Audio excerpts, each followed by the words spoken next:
Hi hello வணக்கம். எல்லாரும் எப்படி இருக்கீங்க? எல்லாரும் நல்லா இருக்கீங்களா? இன்னைக்கு நம்ம சேனல்ல நல்ல ஒரு ஹெல்த்தியான ஸ்நாக்ஸ் தாங்க பார்க்க போறோம்.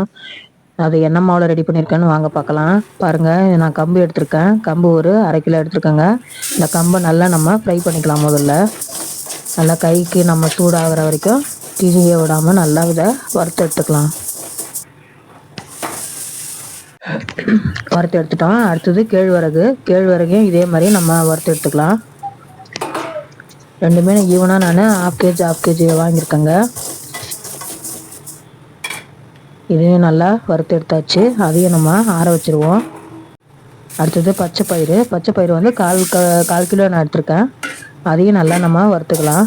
இந்த மாவை நம்ம ரெடி பண்ணி வச்சுக்கிட்டோம்னா நல்லா நம்ம morning morning tiffin, evening snacks, கஞ்சி, கேழ்வரகு கஞ்சி எல்லாமே நம்ம செய்யலாங்க. பாருங்கள், நம்ம மாவு மிஷினில் கொடுத்து அரைச்சின்னு வந்துட்டோம்.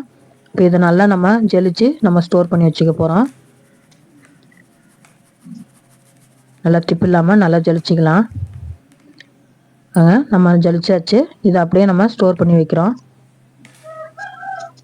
ஒரு டப்பாவில் போட்டு இது போல் நான் ஸ்டோர் பண்ணி வச்சுக்கிட்டேங்க. இதில் நம்ம வந்து காலைல சத்து மாவு கஞ்சி செய்யலாம், ஈவினிங் ஸ்நாக்ஸ் செய்யலாம், அடுத்தது அடை தோசை செய்யலாம். இப்போ நான் ஈவினிங் ஸ்நாக்ஸ் தாங்க செய்ய போகிறேன்.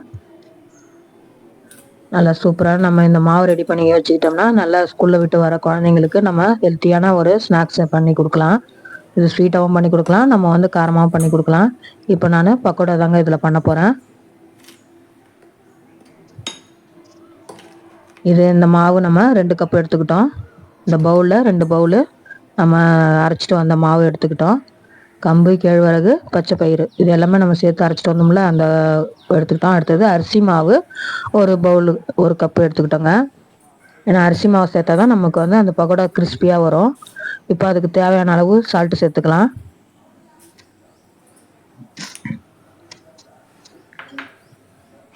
சால்ட்டு சேர்த்தாச்சு. இப்போது ஒரு 1/2 ஸ்பூனு பெப்பர் சேர்த்துக்கலாம், மிளகு. அடுத்தது வெறும் மிளகாத்தூள் ஒரு 1.5 ஸ்பூன் சேர்த்துக்கலாம். கரம் மசாலா 1 ஸ்பூன் சேர்த்துக்கலாங்க.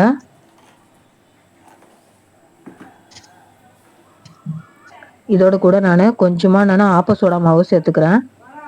இது ஆப்ஷன் தான், விருப்பப்படுறவங்க சேர்த்துக்கலாம். இப்போ எல்லாம் ஒன்றா மிக்ஸ் பண்ணியாச்சு. இப்போ நான் 2 வெங்காயம் எடுத்துருக்கேன். அந்த 2 வெங்காயத்தையும் நல்லா நீல வாக்கில் நம்ம இதை அரிஞ்சு எடுத்துக்கலாம்.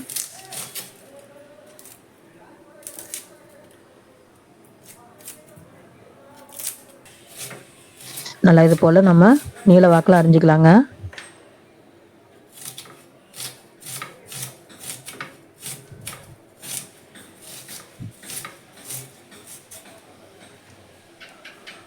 அவ்வளோதான், அரிஞ்சிட்டு வந்துட்டோம். இப்போ அதை நம்ம கலந்து வச்சுருக்க மாவோட சேர்த்துக்கலாம். நல்லா இது போல் உடச்சி விட்டுக்கலாங்க.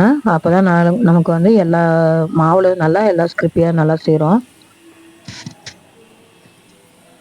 இப்போ இதோட கூட கொத்தமல்லி அரிஞ்சு வச்சுருக்க பொடியாக அதையும் சேர்த்துக்கலாம். அடுத்தது கொஞ்சமாக கருவேப்பிலை சேர்த்துக்கலாம். அடுத்து பச்சை மிளகாய் எல்லாமே நம்ம பொடியாக நறுக்கி வச்சுருக்கோங்க. எல்லாத்தையும் ஒன்றா சேர்த்துக்குவோம். இப்போ அதை அப்படியே நல்லா பிசைஞ்சு விட்டுக்கலாம்.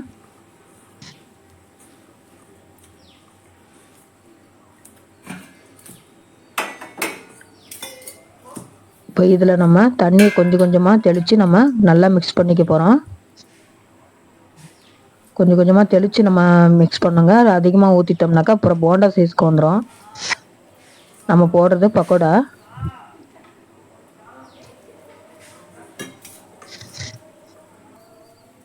பாருங்கள், இந்த பதம் இருந்தால் கரெக்டாக இருக்கும் பக்கோடா போடுறதுக்கு.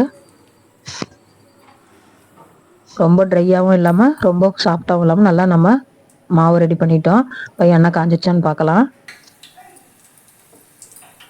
இப்போ எல்லாத்தையும் நம்ம பக்கோடாவாக போட்டு பொரிச்சு எடுத்துக்க போகிறோங்க.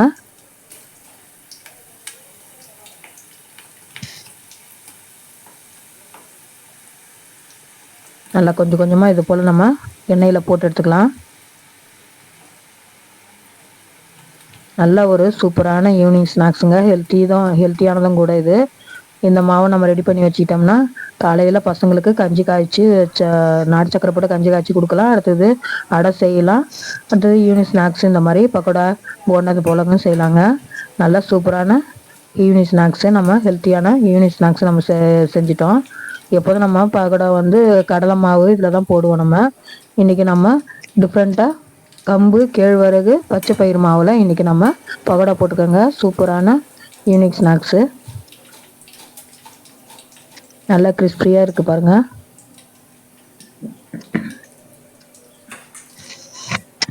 அவ்வளோதான், எல்லாமே நம்ம பொரிச்சு எடுத்துட்டோம்.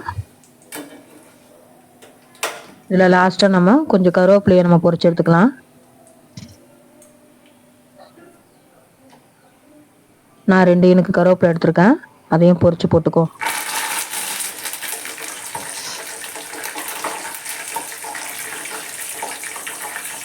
அவ்வளோதாங்க, சட்டுன்னு நம்ம இன்றைக்கி சூப்பரான ஹெல்த்தியான ஈவினிங் ஸ்நாக்ஸு ரெடி பண்ணியாச்சு. இது போல் இப்போ ஸ்கூல்லலாம் ஓப்பன் பண்ணியாச்சு. ஸ்கூலில் விட்டு வர பசங்களுக்கு இது போல் நம்ம டிஃப்ரெண்ட்டாக ஈவினிங் ஸ்நாக்ஸ் செஞ்சு கொடுத்தோம்னா நல்லா விரும்பி சாப்பிடுவாங்க. இது செஞ்சு நம்ம ஸ்டோர் பண்ணி வச்சுட்டு கூட சாப்பிட்லாங்க.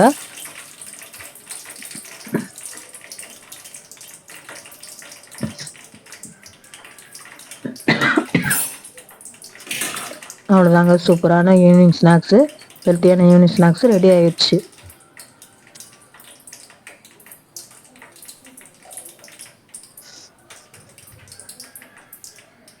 இப்போ நம்ம சாப்பிட போகலாமா? பாருங்கள், சூப்பராக இன்றைக்கி நம்ம நல்ல ஒரு ஹெல்த்தியான ஈவினிங் ஸ்நாக்ஸுங்க. கம்பு கேழ்வரகு பச்சை பயிர் மாவில் இன்றைக்கி நம்ம ஹெல்த்தியான ஈவினிங் ஸ்நாக்ஸ் பண்ணிட்டோம். இந்த வீடியோ உங்களுக்கு பிடிச்சிருந்தா லைக் பண்ணுங்கள், ஷேர் பண்ணுங்கள், நம்ம சேனல் சப்ஸ்கிரைப் பண்ணுங்கள் ஃப்ரெண்ட்ஸ். நீங்களும் இது போல் இந்த மாவு இது மாதிரி ரெடி பண்ணி வச்சுக்கிட்டு நீங்களும் செஞ்சு சாப்பிட்டு எப்படி இருக்குன்னு கமெண்ட்டில் சொல்லுங்கள். இன்றைக்கி நம்ம ஒரு ஹெல்த்தியான ஈவினிங் ஸ்நாக்ஸு நம்ம வீடியோவில் பார்த்துட்டோங்க. நல்லா செம்மையாக இருக்குங்க. சாப்பிட்டு பார்த்தேன். நான் பொரிக்கும் போதே எனக்கு அந்த வாய் சாப்பிட்டுக்கிட்டே நான் பொரிச்சேங்க. நீங்களும் இது போல் செஞ்சு பார்த்து எப்படி சொல்லுங்கள்.